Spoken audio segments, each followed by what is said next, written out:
Students of grade second year. बेटा आज हम लोगों ने क्रिप्स मिशन स्टार्ट करना था 1942 और जो है इंग्लिश वाले लोग जो है उनके लिए भी जो है पेज नंबर 40 है। और बीच में मैंने जो बताया था करारदाद लाहौर के वाले से जो पार्ट आपने नहीं करना है वो आप लोगों ने निशान लगा लिए होंगे। अब स्टार्ट करते हैं क्रिप्स मिशन। ये शॉर्ट क्वेश्चन के तौर पे भी इम्पॉर्टेंट है, तो आप लोगों ने इंग्लिश उर्दू दोनों वालों ने इसको प्रिपेयर करना है।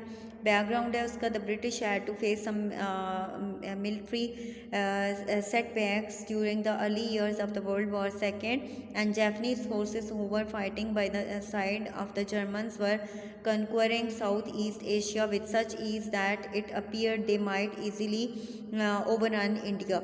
अब वो कहता है कि दूसरी जंग अज़ीम के दौरान हुकूमत बरतानियों को अपनी जंगी ज़रूरियात के पेश नज़र जो है हिंदुस्तान के लोगों और यहाँ के सियासी जमातों के तावन की बहुत ज़रूरत थी।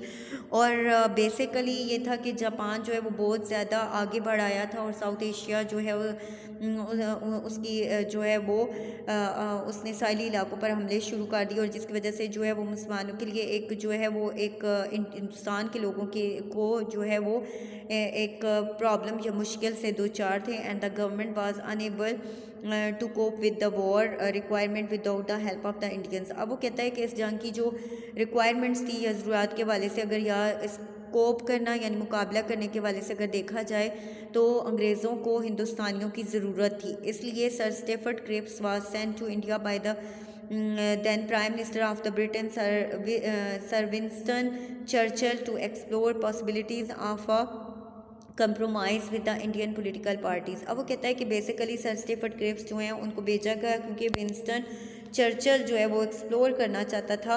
वो चाहता था कि हिंदुस्तान की जितनी भी जो सियासी जमातें हैं उनको जो है उनका ताउन हासिल किया जाए। उसकी ज़रूरत के तहत बरतानवी हुकूमत ने सर स्टेफर्ड क्रिप्स जो हैं उनको चंद नई दस्तूरी तजवीज़ के साथ जो है उनको भेजा। इसलिए क्रिप्स जो यहाँ पे बेसिकली आइनी इस्लाहत के लिए आए थे।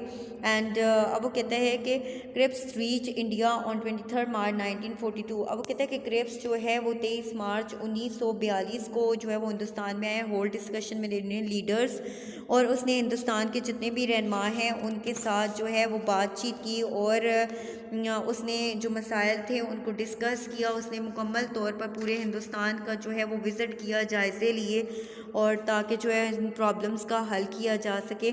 ऑब्जेक्टिव ऑफ द मिशन यानी उसका मकसद क्या था, basically the main objective of the Cripps mission was to gain the support of Indians and political parties to help the government in war.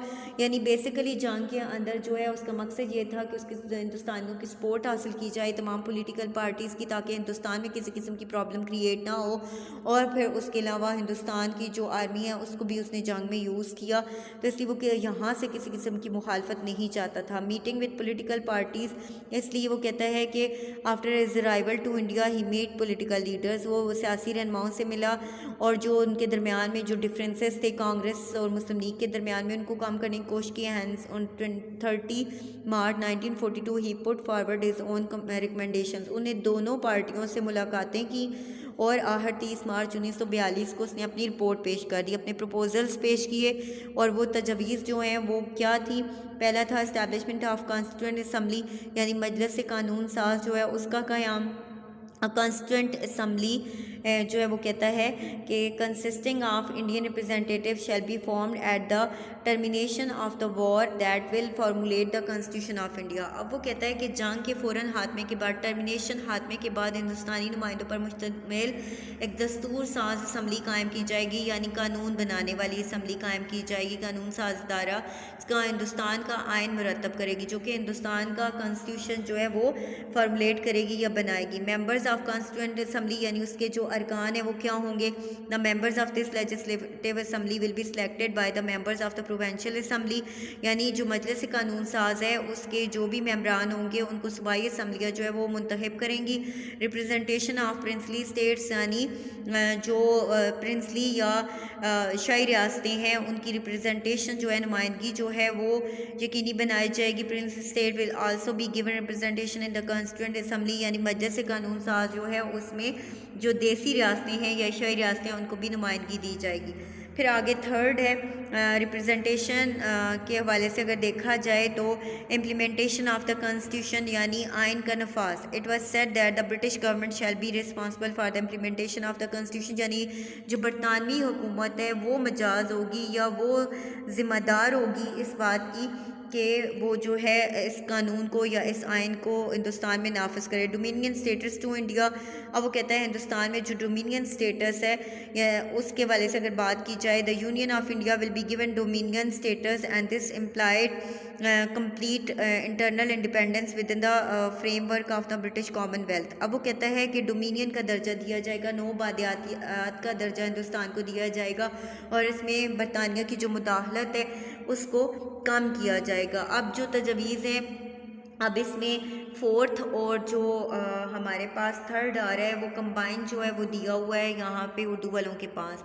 तजवीज़ में ये भी वादा किया गया है कि जंग के फ़ौरन खात्मे के बाद दस्तूर असम्बली का बनाया हुआ आइन नाफिज कर दिया जाएगा जो इम्प्लीमेंटेशन ऑफ कॉन्स्टिट्यूशन इंग्लिश वालों का दिया हुआ है, और हिंदुस्तान को नौ आबादियात का दर्जा दिया जाएगा, यानी नई आबाद हुई रियासत, और उसको कॉमनवेल्थ से जो है वो इलादा किया जाएगा। कॉमनवेल्थ बेसिकली वो ममालिक है, दौलत मुश्तरका जो है वो ममालिक हैं जो कि किसी कॉलोनियल पावर से आज़ाद हुई, लेकिन उनके साथ जो है हम तिजारत कर रहे होते हैं, हमारे माशी निज़ाम जो है वो चल रहा होता है। फिर उसके बाद नेक्स्ट है तजवीज़ में ये गुंजाइश रखी गई कि जो है बेसिकली वो कहता है कि provincial autonomy, the provinces will be given the right to opt out of the proposed Indian Union or retain their present status and join the federation under the new constitution or later stage।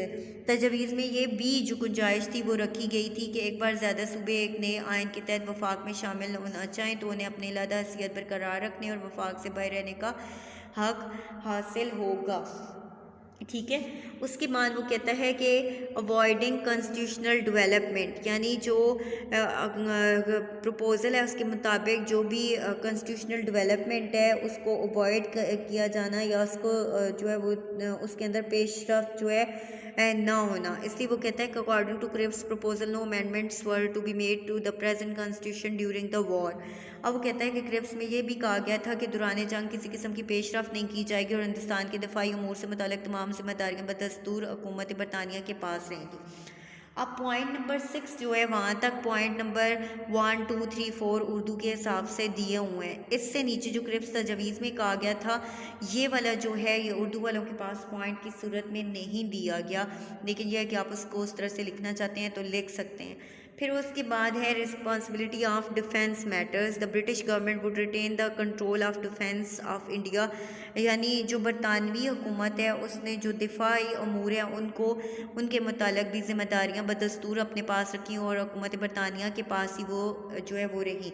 अब अच्छा यहाँ पे आपका point number जो है जो आपके पास बन रहा है 5 हो सकता है, फिर यहाँ पे इसमें से 2 बनाने थे, फिर यहाँ पे एक पॉइंट आपका जो है ये बन सकता है ये पॉइंट नंबर 7 जिस तरह से यहाँ पे 8 मैंने डिस्कस किया। फिर उसके बाद पॉइंट नंबर 9 जो है amendment of the plan not allowed, यानी इस प्लान में किसी किस्म की तब्दीली की गुंजाइश नहीं रखी गई, उसकी परमिशन नहीं थी। Any proposal regarding the amendment in this plan shall not be entertain and the plan shall have to be acceptable और रिजेक्टेड इन द टोटली। अब वो कहता है कि इसमें किसी किस्म की तब्दीली की कोई गुंजाइश नहीं रखी गई। इसमें कांग्रेस ने जो है इसके लिए ज़रूरी था कि या तो इसको पूरे का पूरा एक्सेप्ट किया जाए या इसको जो है वो रद्द कर दिया जाए। तो इसलिए वो कहता है कि right of the Muslim League and Congress the recommendations would be implemented only both Muslim League and Congress accept them unanimously. अब वो कहता है कि इसमें ये तजवीज़ दी गई थी कि कांग्रेस जो है और मुस्लिम लीग दोनों इसको एक्सेप्ट करेंगे। अब कांग्रेस ने बेसिकली इस पर क्या रिएक्शन शो किया, Congress rejected the Cripps proposal on the advice of Gandhi who regarded it as a post dated check on a failing bank and they rejected it because they demanded the immediate and full control over the central government. अब वो कहता है कि हिंदुस्तान में जो है वो कांग्रेस ने क्रिप्स तजवीज़ को मुस्तरद कर दिया क्योंकि इन तजवीज़ में हिंदुस्तान में फौरी तौर पर एक ज़िम्मेदार हुकूमत के क़याम का मुतालबा तस्लीम नहीं किया गया था और गांधी ने इसको कहा कि ये ऐसा बाउंस हुआ चेक है, आउटडेटेड चेक है कि जो बैंक में जाके फ़ेल हो जाए, तो इसलिए जो है ये एक नाकाम प्रपोज़ल है। And Muslim League reaction Muslim League too rejected the Cripps plan on the ground that did not concede Pakistan. उन्होंने इसलिए इसको एक्सेप्ट नहीं किया कि इसमें पाकिस्तान की जो डिमांड थी उसको एक्सेप्ट नहीं किया गया था। Result of the Cripps mission, इसके नताज क्या थे? This mission was failure because it was rejected both Congress and Muslim League. अब वो कहता है कांग्रेस ने, अगर देखा जाए तो सूबों को यह हक देने पर एतराज़ किया गया कि अगर वो चाहें तो वफाक में शामिल हों और अपनी अलग हैसियत बरकरार रखें, क्योंकि इस तरह से उन्हें पाकिस्तान की राय हमवार होती नजर आती थी कि सूबे अलहदा होकर के जो है वो अलहदा मुल्क जो है उसमें तकसीम में तब्दील ना हो जाए। दूसरी तरफ मुस्लिम लीग ने तजवीज़ को इस बिना पर मुस्तरद किया, उनमें वाज़ह तौर पर पाकिस्तान की क़याम की ज़मानत नहीं दी गई थी। इस तरह बरतानवी हुकूमत की ये कोशिश नाकाम हुई और क्रिप्स ने बरतानिया वापस जाकर मिशन की नाकामी का ऐलान कर दिया। अब बेसिकली ये था कि ये कॉन्स्टिट्यूशनल रिफॉर्म्स के लिए किया गया था, इस्लाहत के लिए किया गया था, लेकिन दोनों पार्टियां चूँकि इस चीज़ पे मुत्तफिक नहीं थी और दोनों की डिमांड्स जो है वो अलग अलग थी, दोनों की डिमांड्स को एक्सेप्ट नहीं किया गया था, इसलिए दोनों ने इसको कबूल नहीं किया और क्रिप्स जो है उसको वापस जाना पड़ा और जो है उसने बरतानिया में वापस जाकर अपनी रिपोर्ट अपनी पेश कर दी। तो आई होप यहाँ तक आपको समझ आ गया होगा। Thank you students.